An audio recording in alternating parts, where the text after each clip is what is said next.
Hi friends, நீங்கள் ஆவலாக எதிர்பார்த்துட்டு இருந்த சாரீக்கு ப்ரீ ப்ளீட்ஸ் எப்படி வைக்கிறதுங்கிறதும் அது பாக்ஸ் டைப்பில் எப்படி ஃபோல்ட் பண்ண போகிறோங்கிறத தான் நாம் இன்றைக்கி பார்க்க போகிறோம்.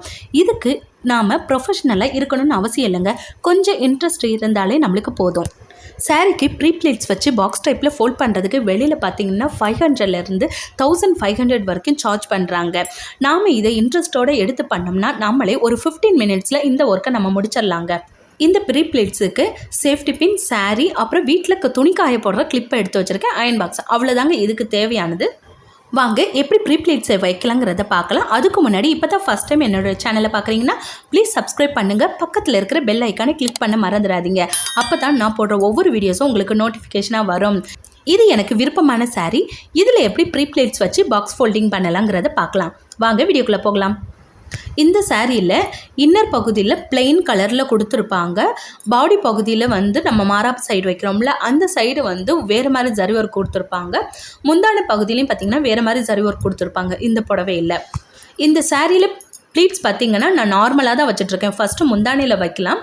முந்தானையில் நம்ம ரெகுலராக வீட்டில் பொதுவாக நம்ம எப்படி எடுப்போமோ அதே மாதிரி தான் நான் ப்ரீ ப்ளீட்ஸ் எடுத்துக்கிட்டு இருக்கேங்க. கால்குலேஷன் பண்ணி ப்ளீட்ஸ் எடுக்கிறத நான் இன்னொரு வீடியோவாக நான் உங்களுக்கு போஸ்ட் பண்ணுறேன். இப்போ பார்த்திங்கன்னா முந்தான பகுதியில் வந்து ப்ளீட்ஸ் எடுத்து அங்கே வந்து ஒரு சேஃப்டி பின் வச்சு நான் இது பண்ணிவிட்டேன், குத்திக்கிட்டேன். அடுத்து நடுவில் கொஞ்சம் லென்த்து விட்டு நடுவுலையுமே ப்ளீட்ஸை நல்லா ஆர்கனைஸ் பண்ணிவிட்டு அந்த இடத்துலையுமே வந்து நல்லா ஆர்கனைஸ் பண்ணிடுங்க. மடிப்பு வந்து எந்த இடத்துலையுமே விலகாமல் கொள்ளாமல் நல்லா ப்ளீட்ஸ் எடுத்து வச்சுட்டு அந்த இடத்துலையும் நான் பின் பண்ணிக்கிறேன். நடுப்பகுதியாக பார்த்து நல்லா பின் பண்ணிக்கிறேன். இந்த புடவைக்கு பார்த்திங்கன்னா ஒரு 6 ப்ளீட்ஸ் தான் வந்திருக்கு. இதே வந்து நம்ம 8 ப்ளீட்ஸ் வச்சு கூட நம்ம வந்து இப்போ இது பண்ணலாம், அயன் பண்ணிக்கலாம். அது எப்படிங்கிறத இன்னொரு வீடியோவாக நான் போஸ்ட் பண்ணுறேன். இப்போ பார்த்திங்கன்னா நான் வந்து லென்த்து எனக்கு எவ்வளோ வேணுமோ அந்த அளவுக்கு லென்த்து வந்து பார்த்து வச்சுக்கிட்டேன். ஷோல்டரில் பார்த்து வச்சுக்கிட்டேன். ஸோ ஷோல்டர் சைடும் பார்த்திங்கன்னா ப்ளீட்ஸை வந்து நல்லா வந்து அரேஞ்ச் பண்ணிவிட்டு அங்கேயுமே வந்து ஒரு பின் குத்திக்கலாம்.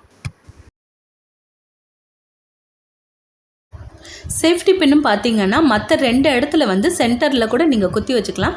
கடைசியாக 3ஆவதாக நம்ம குத்துற இது பின் பார்த்திங்கன்னா நம்ம ஷோல்டர்கிட்ட எங்கே வந்து ப்ளவுஸோடு நம்ம வச்சு குத்துவோமோ அந்த இடத்துல ஓரமாக பார்த்து நல்லா பின் பண்ணி வச்சுருங்க.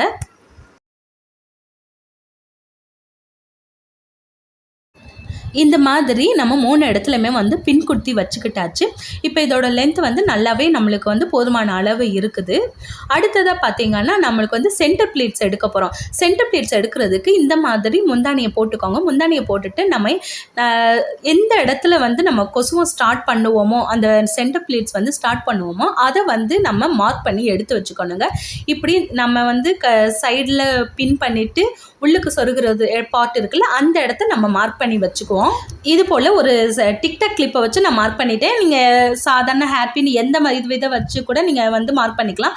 அதே போல் இன்னர் பகுதியிலுமே வந்து எங்கே நம்ம சொருகிறோமோ எந்த இடத்துல இருந்து ப்ளீட்ஸ் ஸ்டார்ட் பண்ண போவோமோ அந்த இடத்துலையுமே வந்து நான் ஒரு டிக்டாக் கிளிப்பை வச்சு மார்க் பண்ணிக்கிட்டேன்.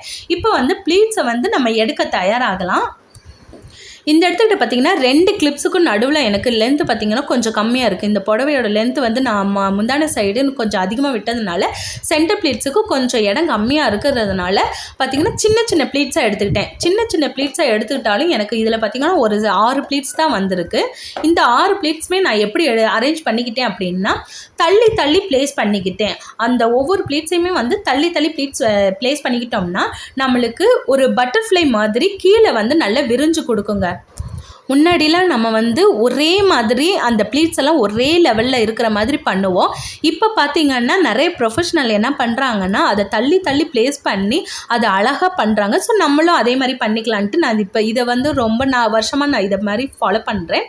இப்போ மேலேயும் நம்ம வந்து ப்ளீட்ஸை வந்து பின் பண்ணி வச்சுக்கிட்டாச்சு. தள்ளி தள்ளி ப்ளேஸ் பண்ணி பின் பண்ணியாச்சு. அதே மாதிரி சென்டர்லேயுமே நான் வந்து புடவையை வந்து 2ஆக மடிச்சுக்கிட்டு ப்ளீட்ஸை மட்டும் ஃப்ரண்ட்டில் எடுத்துக்கிட்டு மற்றதை வந்து 2ஆக மடிச்சுக்கிட்டேன். உங்களுக்கு வீடியோவை பார்க்கும் போதே தெரியும். சென்டர்லேயுமே அதே மாதிரி தள்ளி தள்ளி ப்ளீட்ஸை வந்து ப்ளேஸ் பண்ணிக்கிட்டு சென்டர்லேயும் பின் பண்ணிக்கிட்டேன்.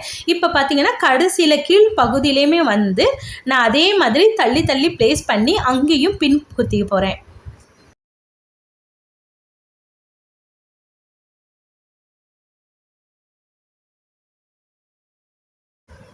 இப்போ பார்த்தீங்கன்னா நம்மளுக்கு centre pleats shoulder pleats ready ஆயிடுச்சு. இப்போ வந்து நம்ம வந்து பாக்ஸ் டைப்பில் வந்து ஃபோல்ட் பண்ணுறது தான். அதுக்கு முன்னாடி வந்து நம்ம அயர்ன் பண்ணிக்கலாம். ஏன்னா வந்து நல்லா அப்போ தான் வந்து ஸ்டிஃபாக நிற்கும். ப்ளீட்ஸ் எல்லாம் அப்படியே நல்ல ஒத்தி வச்சாப்பில் இருக்கணும்ல, அதுக்காக நம்ம வந்து அயர்ன் பண்ணிக்கலாம்.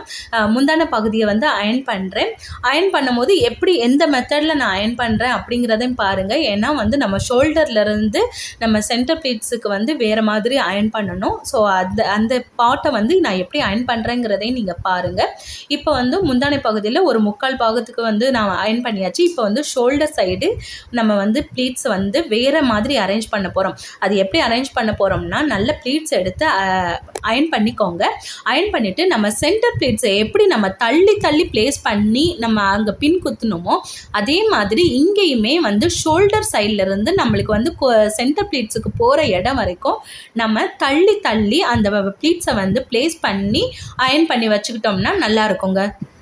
ஷோல்டர் ப்ளீட்ஸிலேருந்து ஷோல்டர் பகுதியிலேருந்து கொஞ்சமாக தள்ளி தள்ளி ப்ளேஸ் பண்ணி நம்ம அதை அயர்ன் பண்ணிக்கிட்டோம். அதே மாதிரி இன்னும் கொஞ்சம் நகர்த்தி மறுபடியும் அதை இன்னும் கொஞ்சம் அகலமாக ப்ளேஸ் பண்ணி அந்த இடத்தையும் நம்ம வந்து அயர்ன் பண்ணி எடுத்துக்கலாம். இப்படி பண்ணும்போது பார்த்திங்கன்னா நம்மளுக்கு பின்னாடி சென்டர் ப்ளீட்ஸுக்கு போகிற வரைக்கும் பார்த்திங்கன்னா அந்த ப்ளீட்ஸ் வந்து அழகாக ப்ளீட்ஸ் வச்சது மாதிரியே அழகாக வந்து நிற்குங்க. இது பார்த்திங்கன்னா ஒரு பட்டர்ஃப்ளை மாதிரி விரிஞ்சு கொடுத்து வரும். அதனால் இது பார்க்கவே ரொம்ப லுக்காக இருக்கும். ஸோ இப்போ வந்து நம்மளுக்கு ஷோல்டர் பகுதியில் முடிஞ்சிருச்சு. அடுத்து வந்து சென்டர் ப்ளீட்ஸ் எடுத்தோம்ல அந்த பகுதியை நம்ம வந்து அயர்ன் பண்ணிக்கலாம். அயர்ன் பண்ணும்போது உங்களுக்கு அந்த சேஃப்டி பின் வந்து டிஸ்டர்பாக இருந்துச்சுன்னா எடுத்துட்டு அயர்ன் பண்ணிவிட்டு அதுக்கப்புறம் ப்ளேஸ் பண்ணிடுங்க. இப்போ சென்டர் பகுதியுமே நம்ம அயர்ன் பண்ணி முடிச்சாச்சு. இதை நம்ம எப்படி ஃபோல்ட் பண்ண போகிறோங்கிறத தான் நம்ம இப்போ பார்க்க போகிறோம். புடவையை பார்த்திங்கன்னா ராங் சைடு நான் எடுத்துக்கிட்டேன். வீடியோவை பார்க்கும்போதே உங்களுக்கு தெரியும் நான் என்ன மாதிரி எடுத்துருக்கேன்ட்டு. பின்னாடி பார்த்திங்கன்னா ப்ளீட்ஸ் நம்ம வந்து தள்ளி தள்ளி ப்ளேஸ் பண்ணோம்ல அது அப்படியே இருக்கிற மாதிரி ராங் சைடாக நம்ம திருப்பி எடுத்து வச்சுக்கோங்க. என்னோட டேபிளுக்கு அந்த சைடு பார்த்திங்கன்னா நம்ம புடவையை வந்து உள்ளுக்கு சொருகோம்ல உள்பகுதி அந்த பகுதி இருக்குது. என்னோட சைடு பார்த்திங்கன்னா முந்தானி பகுதி இருக்குது. ஸோ இந்த மாதிரி வச்சு நான் வந்து டேபிளில் ப்ளேஸ் பண்ணியிருக்கேன். இப்போ எப்படி ஃபோல்ட் பண்ண போகிறோங்கிறத பாருங்கள். ஃபஸ்ட்டு நம்ம எடுக்கிற பகுதி பார்த்திங்கன்னா இன்னர் பகுதியாக இருக்கணும். இன்னர் பகுதியை எடுத்து உங்களுக்கு எந்த அளவுக்கு அகலம் தேவையோ பாக்ஸ் டைப்பில் வந்து எந்த அளவுக்கு அகலம் தேவையோ அந்த அளவுக்கு நம்ம வந்து நீங்கள் வந்து மடிச்சிக்கலாம், ஃபோல்ட் பண்ணிக்கோங்க. இப்போ பார்த்தீங்கன்னா கொஞ்சம் லென்த்து ஜாஸ்தியாக இருக்குது. இன்னுமே நான் வந்து கொஞ்சம் சின்னதாக ஃபோல்ட் டைப்பில் அதாவது பாக்ஸ் டைப்பில் ஃபோல்ட் பண்ணுறேன். இதை மாற்றி மாற்றி வந்து இந்த மாதிரி அடுக்கடுக்காக நம்ம வந்து ஃபோல்ட் பண்ணிக்க வேண்டியதான்.